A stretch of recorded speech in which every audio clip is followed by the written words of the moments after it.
Purnia Lok Sabha seat अभी चर्चा में बना हुआ है। इतना चर्चा में जितना नरेंद्र मोदी का लोकसभा क्षेत्र वाराणसी नहीं रहता है। अब की बार तो सिर्फ और सिर्फ पूर्णिया लोकसभा सीट की ही चर्चा हो रही है।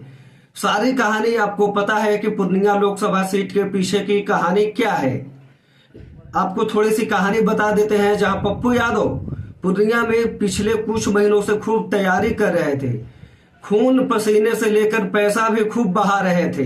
पैसा बहाने के पीछे हम ये बात कर रहे हैं क्योंकि पूर्णिया में खूब तैयारी कर रहे थे। वो प्रणाम पूर्णिया भी अपना यात्रा कर रहे थे। सब में रुपया लगता है, खर्चा लगता है, पैसा तो बह ही रहा था पप्पू यादव का। पूर्णिया लोकसभा सीट पर मजा तब आया जब पप्पू यादव कांग्रेस में अपनी पार्टी का विलय कर लेते हैं और इधर राजद सुप्रीमो लालू प्रसाद यादव एवं बिहार के पूर्व उप मुख्यमंत्री तेजस्वी यादव बीमा भारती को लोकसभा का टिकट दे देते हैं। बीमा भारती जदयू छोड़कर आरजेडी में शामिल होती है और आरजेडी में शामिल होते ही उनको पूर्णिया लोकसभा सीट के लिए सिंबल मिल जाता है। खूब बवाल मचता है। लालू यादव पर आरोप लगता है कि पप्पू यादव के साथ में लालू यादव ने, तेजस्वी यादव ने छल किया है। पप्पू यादव कहते भी हैं कि जब मैं तेजस्वी यादव और पिता समान लालू प्रसाद यादव जी से मिला तो मुझे लगा कि मुझे पूर्णिया का लोकसभा टिकट मिलेगा, लेकिन लालू यादव ने मधेपुरा और सुपौल का ऑफर दे दिया। मैंने नामंजूरी जताई कि मैं लड़ूंगा तो पूर्णिया से ही।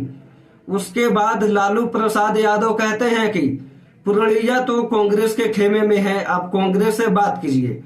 पप्पू यादव कांग्रेस से बात करते हैं, अपनी पार्टी का विलय करते हैं और टिकट बीमा भारती को आरजेडी दे देती है। सवाल उठने लगता है कि जब कांग्रेस के खेमे में टिकट था पूर्णिया लोकसभा का तो बीमा भारती को कैसे मिला। बहुत सारे सवालें उठने लगती हैं। लगातार लालू यादव एवं तेजस्वी यादव पर लोग निशाना साधने लगते हैं कि पप्पू यादव के साथ छल बहुत महंगा पड़ेगा। वहीं पप्पू यादव भी मानने के लिए तैयार नहीं है। लगातार वो भी कहते रहे हैं कि कांग्रेस पे हमें भरोसा है, कांग्रेस हमें टिकट देगी ही और मैं पूर्णिया में कांग्रेस का झंडा लहराऊंगा। लेकिन मजा आज देखने को मिल रहा है। कई लोग कह रहे थे कि पप्पू यादव जहां लालू प्रसाद यादव एवं तेजस्वी यादव से अपील कर रहे थे टिकट के लिए, तो कहीं कहीं उनकी बातों से लग रहा था कि वो धमकी भी दे रहे हैं। अब आज पता चल गया कि पप्पू यादव की अपील का और धमकी का तेजस्वी यादव एवं लालू प्रसाद यादव पर कोई प्रभाव नहीं पड़ा है।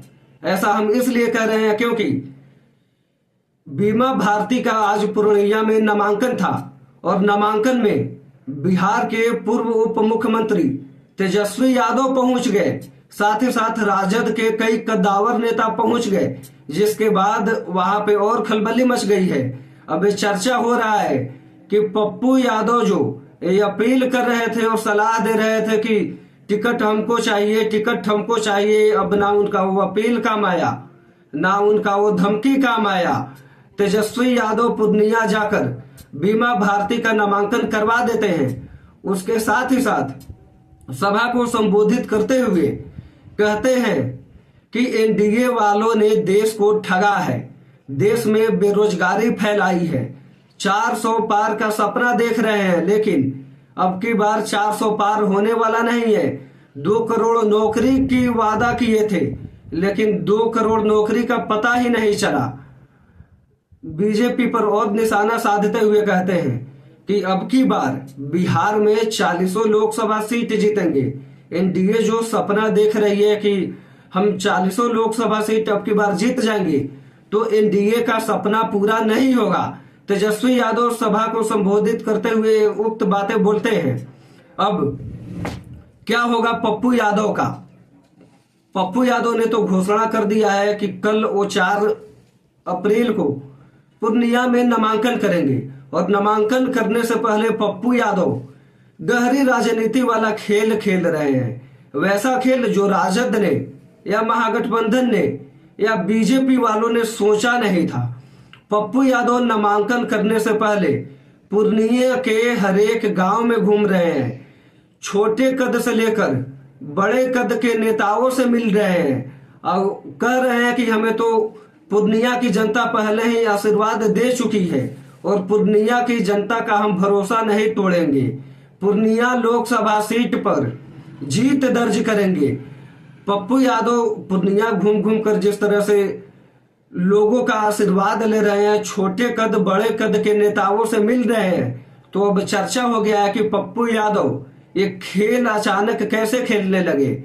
इससे पप्पू यादव पूर्णिया के जनता का विश्वास जीतने का काम कर रहे हैं, ऐसी चर्चा हो रही है। लेकिन अब देखना यह है कि 4 जून को जब लोकसभा चुनाव की गिनती होगी तो पूर्णिया लोकसभा सीट पर पप्पू यादव जीत दर्ज करते हैं या बीमा भारती जीत दर्ज करती है या एनडीए कैंडिडेट जीत दर्ज करता है।